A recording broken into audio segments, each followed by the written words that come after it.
The game is called Battleship Command, and as it sounds, you get to command a battleship, and it's actually more in the simulator aspect.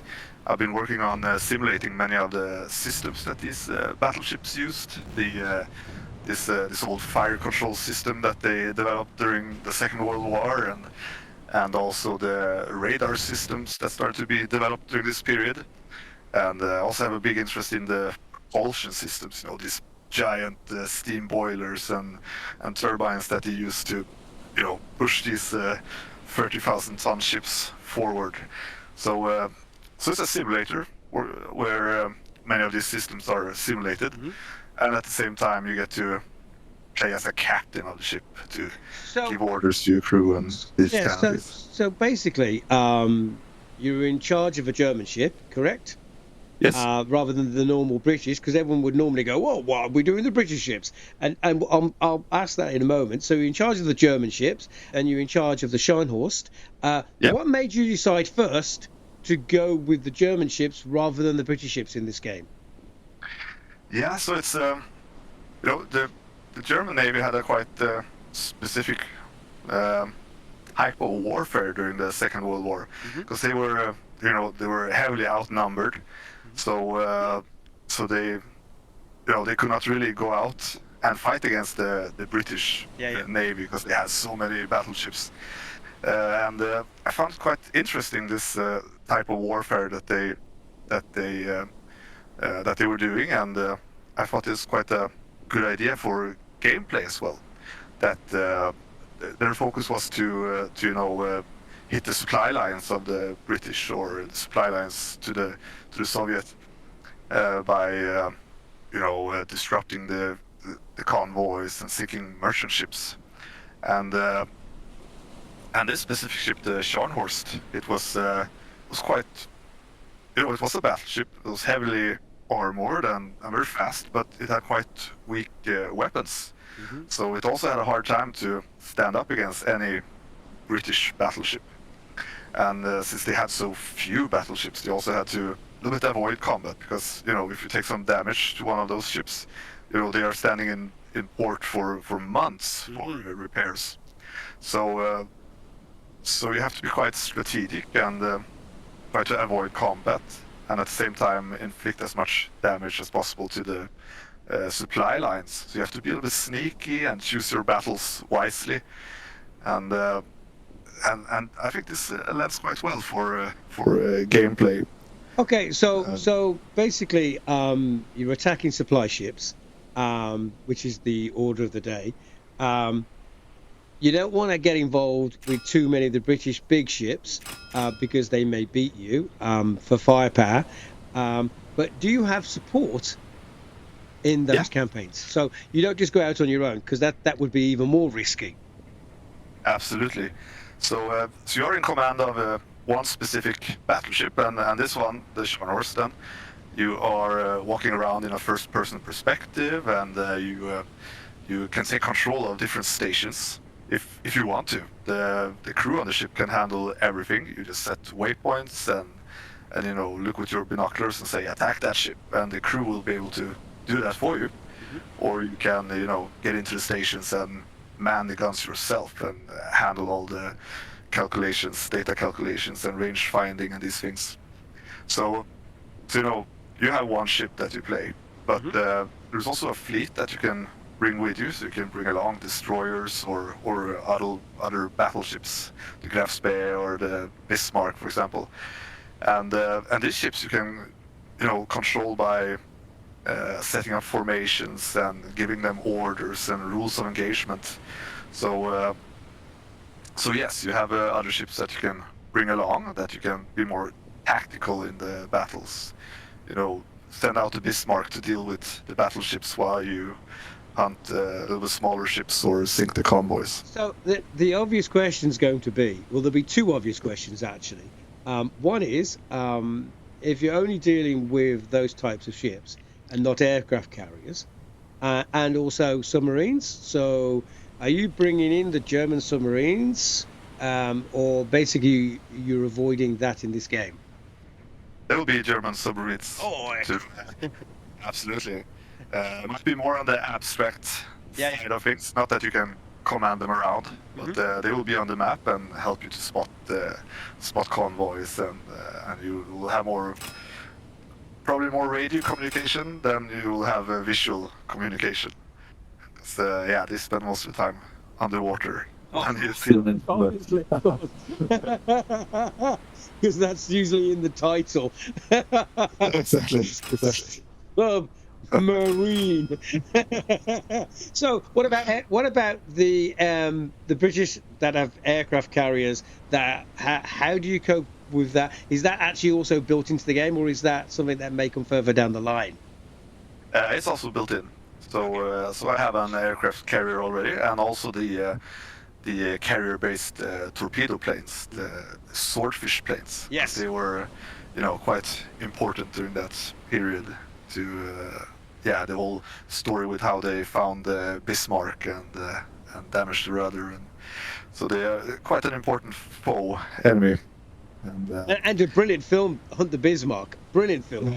I've watched it so many times. I just love that film. It's tense. It's a highly recommended, everybody. Seriously, go and find it and watch it. It's an excellent film. So, who are you actually targeting at this game? Is it a hardcore audience that love like the strategic elements of this game, or have you also brought in an element of a light element, which actually makes it accessible to possibly anybody who may be interested and fancies a dip into the deep blue sea? Sorry for that. It's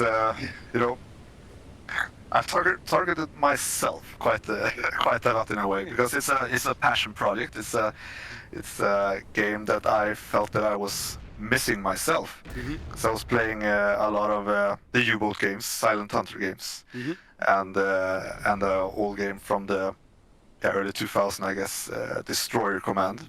We also, in a similar way, stood on the bridge of a destroyer and could control other destroyers, and kind of a. I like the title station-based simulator, that you can jump between different stations and take control of various stations. And while playing these games, I someday realized that I would like to try to play a battleship. I could not find any games like that really. Not at least not there in the early 2000s. There was some older games. So that's why I decided to build it myself in the end, out of this interest.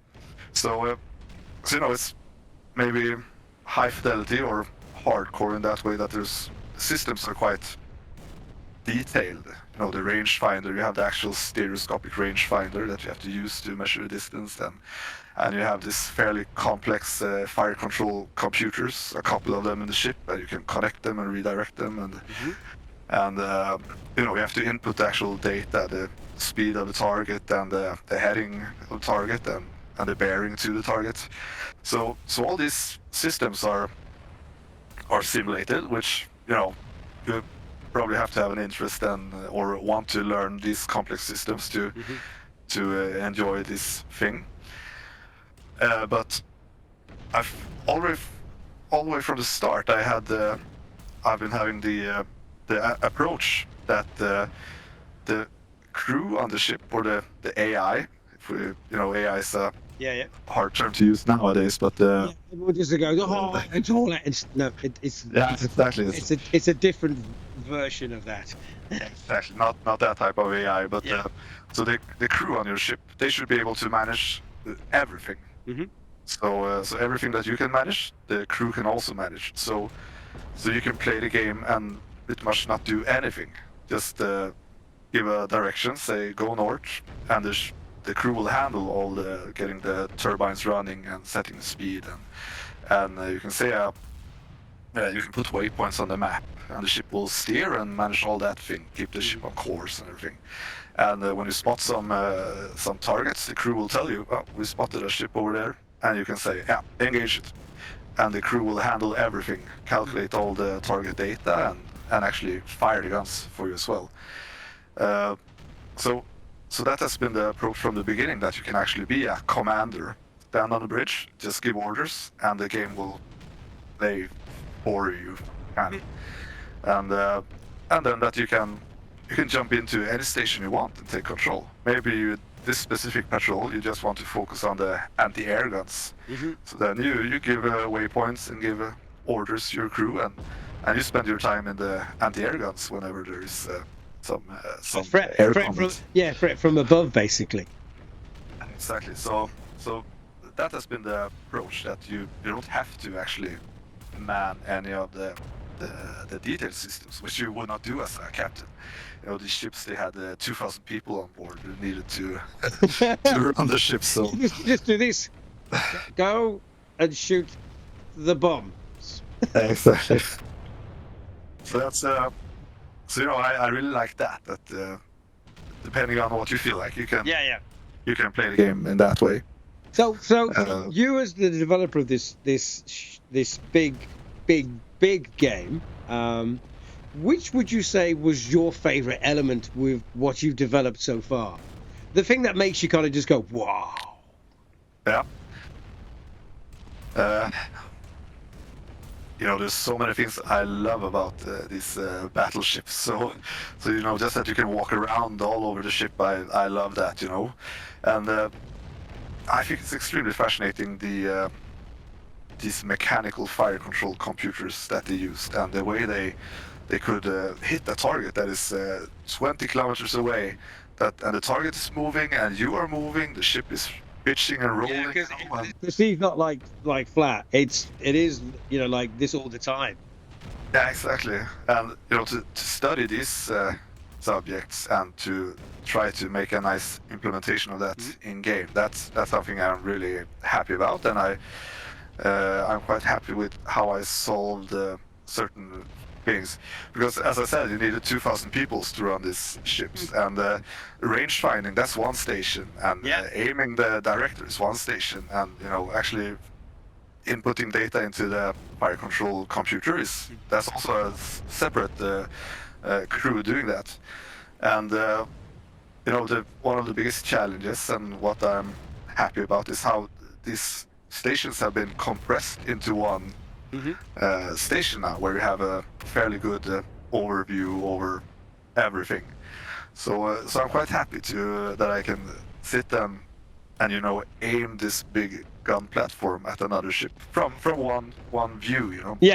So basically, there is presumably a lot more to come and to be added to the game over the next few months, and we will come back and have more chats about this, and nail more things down, and also do a few more walkthroughs where we can show off new aspects of the game that you've added and stuff like this. So again, thank you for your time. That was excellent, and I hope that opened the eyes of a lot of people watching it that was probably curious about what is this game and what do I do. And I think you did a really good job of explaining every aspect of what you can or what you don't need to do in this game. Thank you, Bracer. It's a pleasure to talk to you. Andrew, man, thank you for that.